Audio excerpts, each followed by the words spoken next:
ఏ రోజు కూడా అసభ్యంగా మాట్లాడిన సందర్భాలు లేవు. రాజకీయ నాయకులు హోరాహోరీగా పోరాడతాం, ప్రజల కోసరం పోరాడతాం, ప్రజాహితం కోసరం పనిచేస్తాం. అలాంటి సందర్భంలో నన్ను అవమానం చేసినప్పుడు నేను ఒకటే మాట చెప్పాను, ఇది గౌరవ సభ కాదు, కౌరవ సభ.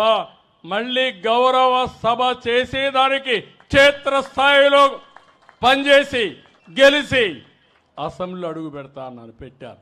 మళ్ళీ చూశాను, ఎక్కడ చూసినా ఆడబిడ్డల పైన అసభ్యంగా పోస్టులు పెట్టడం సోషల్ మీడియాలో. నేను రాజకీయాలు సేవల కోసం చూశాను, ఇప్పుడు రాజకీయాలు దిగజారిపోయినాయి. సోషల్ మీడియా వచ్చింది, ఇష్టానుసారంగా నేరస్తుల అడ్డాగా మారిపోయే పరిస్థితి వచ్చింది. అందుకే నేను ఒకే మాట చెప్పాను, ఈ మాటకు కట్టుబడున్నా. ఎవడైనా సరే సోషల్ మీడియాలో క్యారెక్టర్ అసాసినేషన్ చేస్తే అదే చివరి రోజుగా మీకుంటుందని హెచ్చరిస్తున్నా. గౌరవప్రదంగా బతకనియండి.